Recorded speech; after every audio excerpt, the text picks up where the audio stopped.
What's up and welcome to GizmoSlipTech. Today we're taking a look at the world's first laptop with a 16-core CPU. This is a desktop AMD Ryzen 3950X, 16 cores, 32 threads. This thing is a freaking monster. It is crushing all the benchmarks that I've ever done on laptops. And to boot, it only weighs like 5.6 or 5.8 pounds or something like that. It's very light, very portable, much more portable than most Intel desktop models such as the Alienware Area 51M. This thing is just light years ahead of that in terms of portability. Now, it is a minimal bezel design. Overall, a very plain and basic design. There are a couple of faint lights that light up on the back of the display. The keyboard also does light up, but it is only single zone RGB. So while this laptop is not particularly beautiful, it's what's on the inside that counts, right? Or at least that's what they tell you in dating. But in this case, it is actually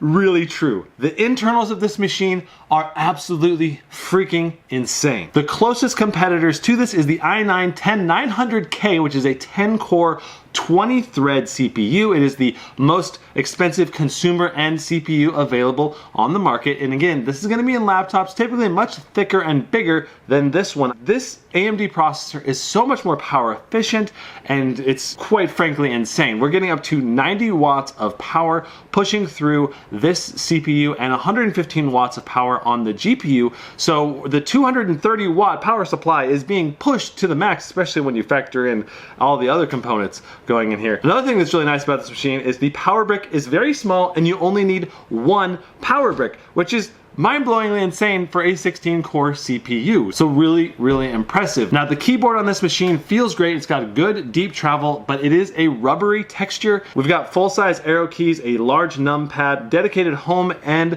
page up, page down buttons. And as far as the backlight goes, all the symbols are lit up. Now, the backlight is not particularly bright, but it is visible in a bright room, just barely. Now, the touchpad on this laptop, I would not say is great. The surface itself is smooth and it tracks just fine, but the problem is the buttons. The buttons just don't have deep enough travel, and I don't know, they just don't feel great to me. But I suppose these kinds of buttons goes with the classic theme of this laptop, classic and retro. This laptop is not so much about flash, it is just all about the raw performance, and you can even hear the fans spinning up right now while I'm doing this review. It's just idling, but the fans are having to ramp up a little bit. Now, there are a lot of retailers around the world that sell Clevo laptops, so you can get this same machine with this same processor from other laptop manufacturers. Now, Linus Tech Tips did a review on this laptop a little while ago, and it only had a 65 watt power limit. This particular unit has a 90 watt power limit, which is going to allow this unit from HID Evolution to outperform potentially other versions of the same Clevo chassis. Now, I don't know if Clevo updated the BIOS to increase the power limit or if this was something in particular that HID Evolution did, but I do know that not all Clevo resellers offer the 3950X in this particular laptop. In 3D Mark Time Spy graphics, we had a solid score of 7700. Now, it is lagging behind some other gaming focused laptops. You'll notice that the RTX 2070 and the Aorus 15 does perform slightly better. Now, for 3D Mark Time Spy points per pound, we're getting, again, average points per pound performance. So it's not a super lightweight machine. It's not a super heavy machine or bulky machine. It provides adequate gaming performance for its size. When it comes to performance per dollar, you are paying a little bit of a premium. It doesn't do quite as well here, and that's because we have so many CPU upgrades. If you do not upgrade the CPU on this machine, it is only a $1,500 base price for this laptop. And that's when the performance per dollar for the graphics really goes up. But if you upgrade the CPU to the 3950X, that's like a $700+ upgrade.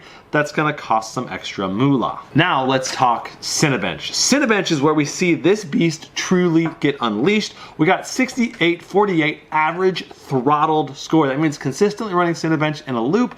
And you can see how this stacks up to the competition. We got the Alienware Area 51M, a much thicker, beefier machine with the i9-9900K coming at 4400. That is so ridiculous. And when I saw this, my mind was blown. There's so many threads, so many cores on this laptop. You're getting insane performance here. And this translates really well in points per pound because, again, this thing weighs less than 6 pounds, and you're getting this much performance in something that weighs less than 6 pounds and has a very lightweight carry brick.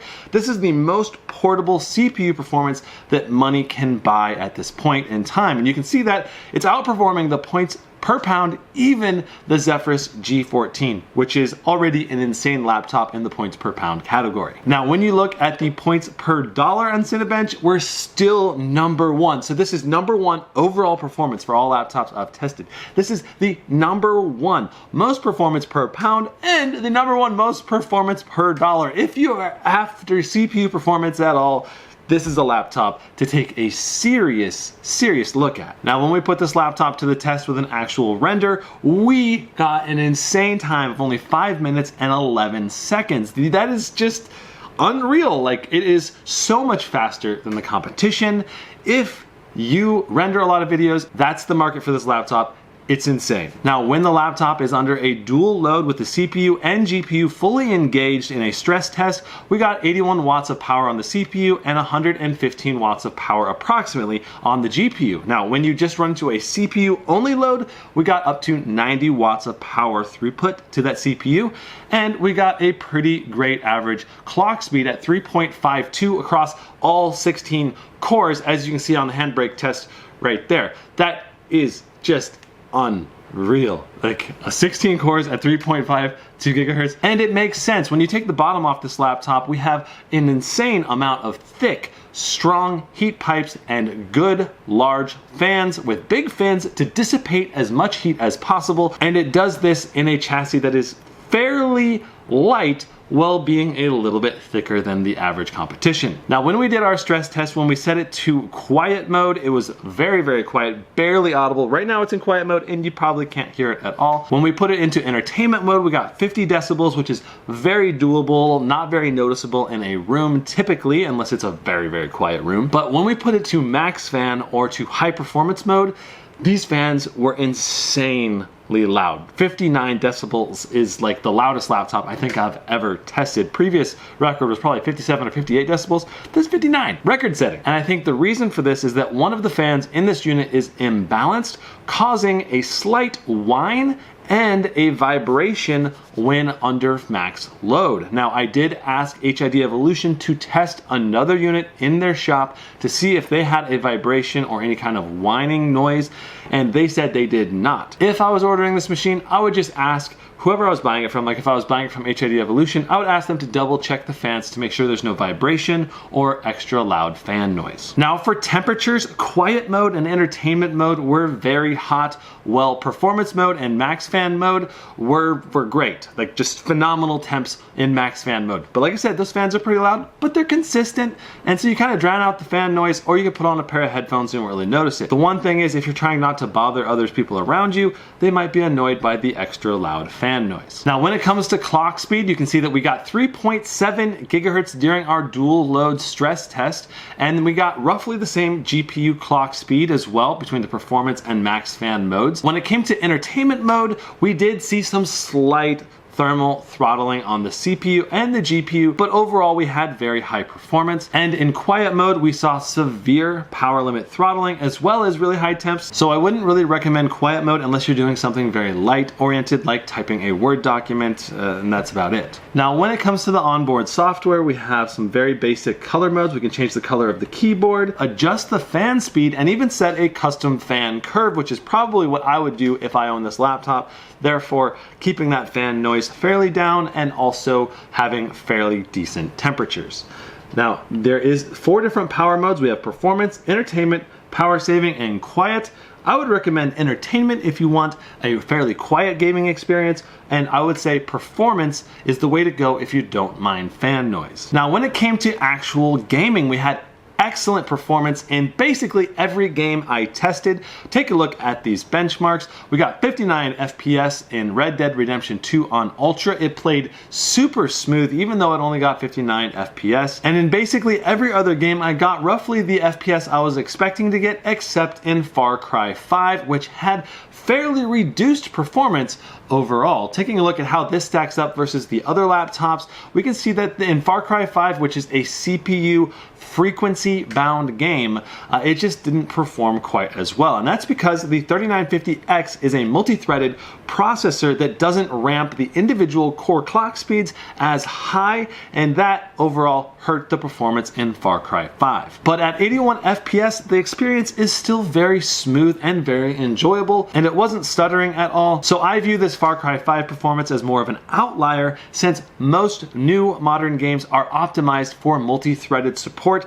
better than Far Cry 5. For example, in Shadow of the Tomb Raider on the highest setting, we got 95 FPS, while the GS66 Stealth with an RTX 2070 Super Max Q got 96, so I think that's pretty good. Now when it comes to speakers, they don't get particularly loud at 75 decibels, and sadly, they're not particularly clear and they don't have very good bass.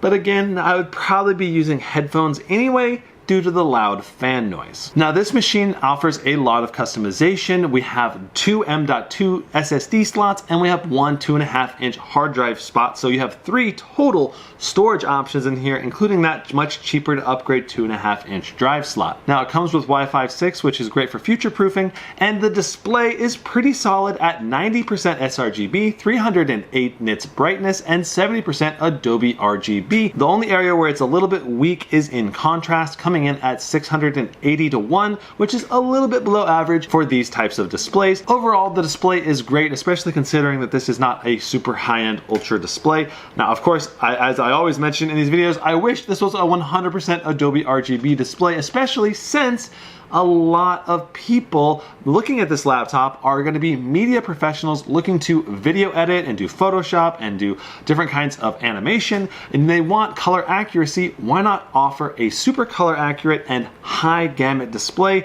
option on this model? I think a lot of people would really like that. Now when it comes to ports, we have a large selection. The only things that are really missing are a full-size SD card reader, Thunderbolt 3 support, and USB-C power delivery.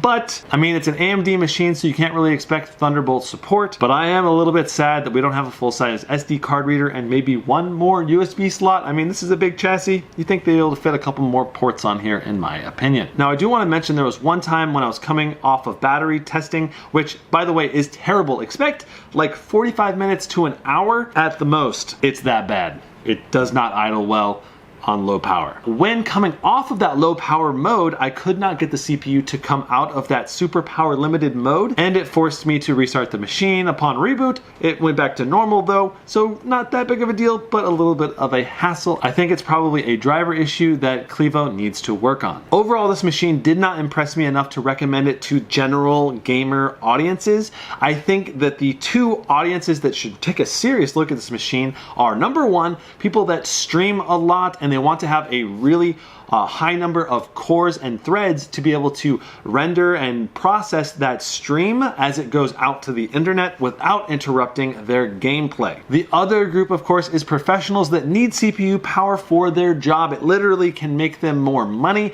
by having a faster CPU in their laptop. This laptop is literally going to be the fastest CPU that you can get, and it's going to be on a lightweight, overall very portable chassis. I think this laptop would work great for many professionals out there, and they would be very happy with it. Beauty is not as important when function is your priority. So that's kind of the way I would sum up whether or not you should consider this laptop. If you want the most CPU performance for the money, if you want the most CPU performance that you can possibly get, if you want something that's still fairly portable to take around with you, this is just so good. That's it for my review of the EVOC NH584. Why do they name these like this? The 584. EVOC NH584. Now, if you enjoyed this video, be sure to hit that like button, and if you want to see more content, be sure to hit that subscribe button and hit that notification bell, and also hit that all button. If you don't hit the all button, it's up to the YouTube algorithm whether or not they're going to even let you know the next time I post a video. I'll see you in the next one. Brandon out. Watcha!